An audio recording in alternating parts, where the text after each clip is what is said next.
Shopping muna guys, shopping. Mamimili muna kami dito ng mga hook tsaka rad. Parang Berto bibili ng rad. Ito, mga mayayaman sa Kelowna nandito. Mga mayayaman sa Kelowna nandito saan. Parang Berto, ito yung bagong rad niya. Yung makakahuling rad ngayon, ito bibili mo dito? Oh, dalawa para pang-extra pag naputol. Tapos ito, mga hook namin. Kasi spring daw na 30 kilos yung mga dito. Ito yung mga classic lansing hook dito. Ooh, beautiful.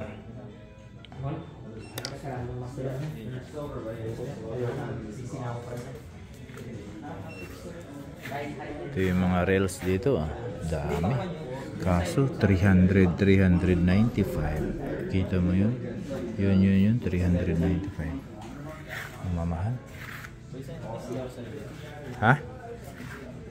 Sukat mo na. Washroom. Sukat mo na.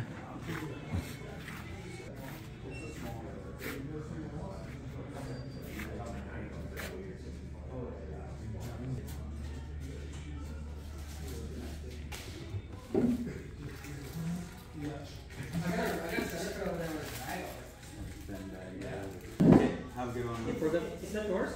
Oh, did you get from stocks here? Or maybe just separate the receipt for that one. Yeah. You said separate? Different receipt. We divide all the anglers.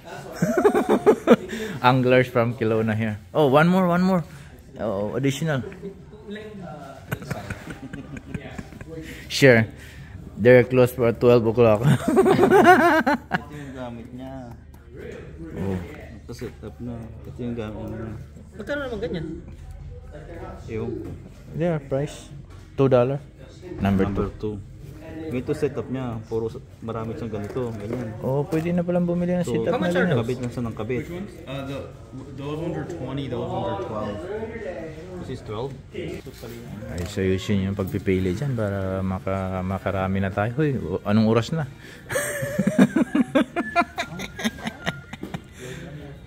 12, yung 20 yan, 12 yan. Anglers. Magdala ka na. So, itong store na to nandito lang sa malapit sa river. So, yun na yung river sa labas. So, yan na yan. Vidor River. So, dito kami ngayon sa Pacific Rivers Outfitting Company. So, katabi lang siya ng Vidor River. So, makikita nyo guys, ang dami na nangingisda. Yan, i-zoom ko. Oh, yun, nakapila sila dun guys. Ang dami, yun, nakita nyo yan. Kita nyo nakapila dun. Ayun, nakapila, ang daming tao.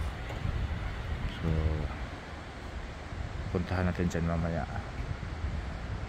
Pag dito kayo, pag makikita nyo yung tulay na yan, roundabout.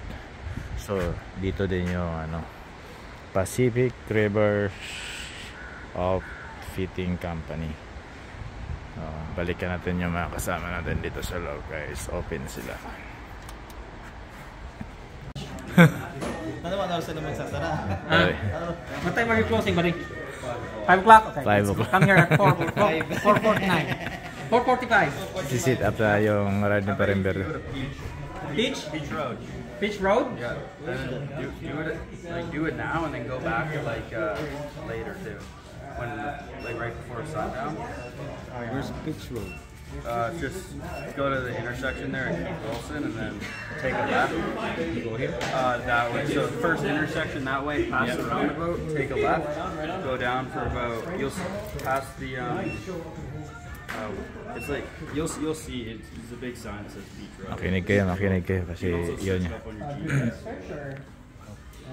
And there's a little parking lot at the end of the street, and then you just walk down. Sorry, like good Because there's a bunch of gravel extraction that was happening, so they're like dug big like pools, and all the fish are stacked in them. Oh, Wow. they're all stuck there. A lot, yeah.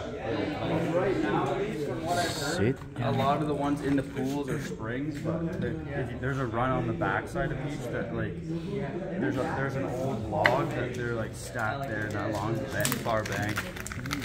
I mean they're everywhere pretty much now, but that's just a spot that's I think doing pretty good. So you don't know any knots? No, it's my first time, man. Okay, so just in case you break off, this is the knot here. Just do a swivel. Hold it like this.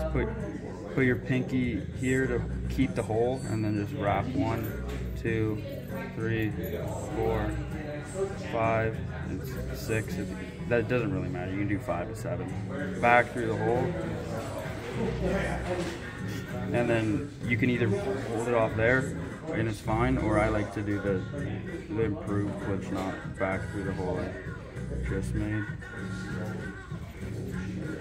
And then it's good to wet your knot. It just seats the knot a little better. Oh, that's the secret. The saliva, eh? Yeah, it just seats it a lot better. And then that's what it should look like. Sometimes I get my nails and push it up, but that's not. Wow, that's nice. That's it. That's it. Yeah. No need. That's another reason why I got you on this setup, because it's way easier and it's like just as effective sometimes. Just And then obviously cut your barb off. Do you have pliers? I can cut it off like this.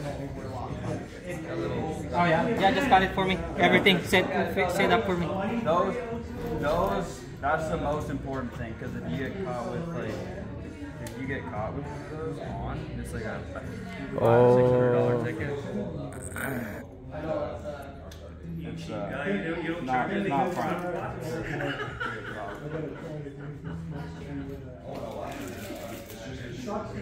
Ako ng mga hi guys. Hi, guys. Set na ako ng maraming Yung laman, puro rad. Fishing rod. Shopping na kami. Hi, Art. Dito kami sa dating pwesto. Salmon fishing. Fish on, Art. Fish on. So, medyo konti lang yung tao ngayon, pero si Art sa likod ko namin. Meron kami sa harapan. Oh, dami. Meron din dun sa unahan. Ang daming tao dun sa unahan.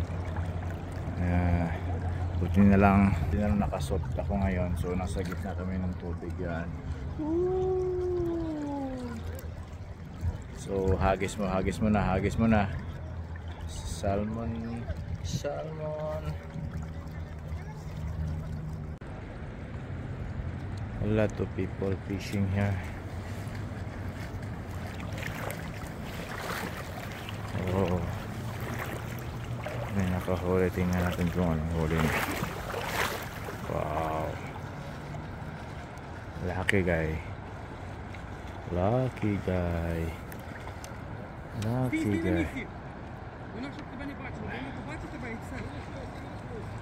Fish on. Ай-яй-яй, не роби так! Блядь, не роби так! Ёбаний ти в рот! Нельзя так робити! Ого! Ты тільки взял залезку, все пиздец! Ни в коем случае, блядь, не буду. Wow. Ого, стой! I'm gonna hold... Oh. Si Art nandito, si Art. Art, ano masasabi mo sa pag-fishing mo ngayon? Relaxing.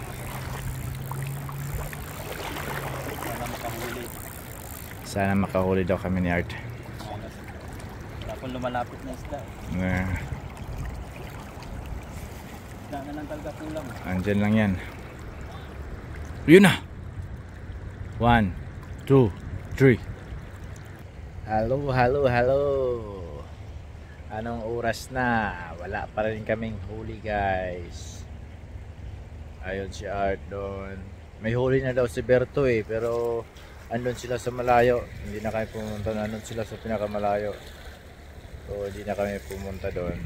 Dito muna. Papahinga lang ako. Magsi-sit up ako. Sini-sit up ko muna yung mga ano ko na dito. Tadadang! Ito yung view namin sa likod.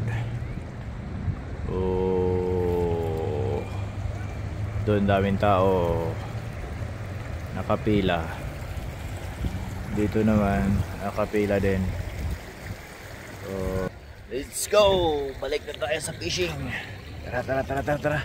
Sana may huli na. May huli na kaya? Let's go!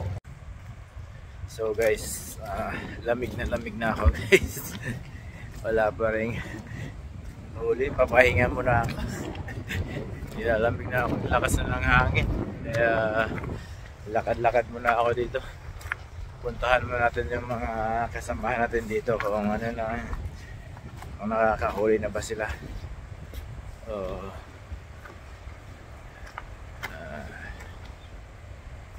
Andito sila eh, kaya tingnan natin sila kung nakakahuli na guys. Madami din kasing tao dito eh. At saka ang hirap tingnan mo yung current ng tubig. Nakikita mo malakas yung current ng tubig, so mahirap din talaga mag fishing. Tingnan mo yung iba, ang dami nila dito. Kaya papahinga muna ako kasi kanina pa ako nakababad din sa tubig. Yung iba dito dyan sila gusto sa may current ng tubig eh. Ako dito maglakad-lakad muna ako. Tingnan natin kung sila pa rin Berto at saka si Ed kung nakakahuli na. Sabi nila may huli na daw sila kanina eh, kaya okay lang na titignan natin sila.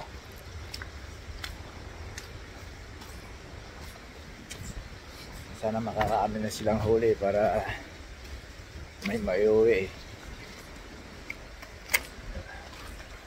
Dito na lakas ng current ng tubig, pero wala. Ha? Saan? Nilalamig na ako.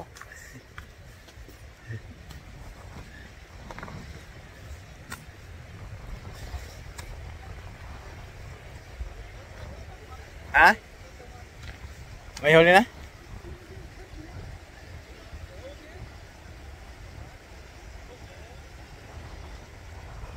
Yung itlog ano? Ha?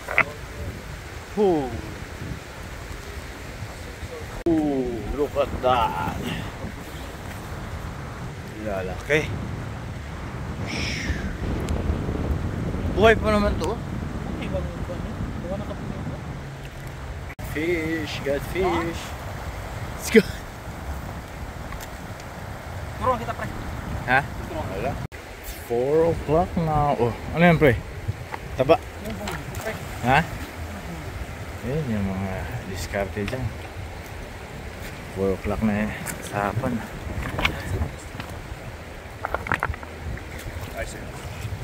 Uy.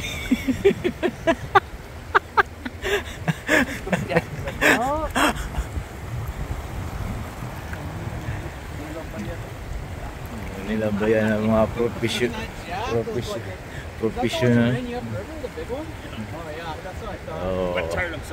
Oh, shit. Kakagulat yung mga hatak na na. Take that one, you might have to take this one too. Then you guys can drive back to Kelowna. Pagpasensyahan lang po namin. Yan lang po talaga huli namin. Another one. Alright. Yan lang po ang huli. Ed, picture. Oh.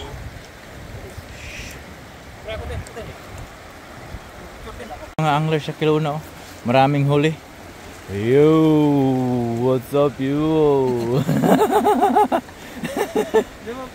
Uwi na. Uwi na. Art. Happy? Happy.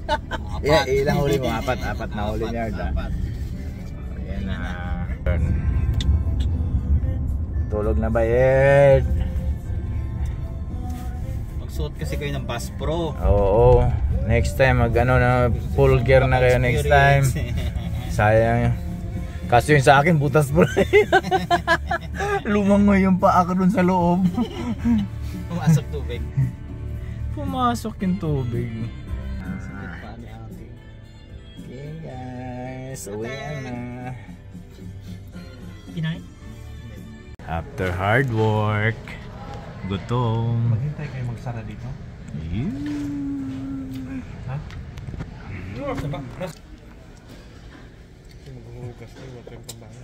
Yung walang huli, gutom mo yung walang huli.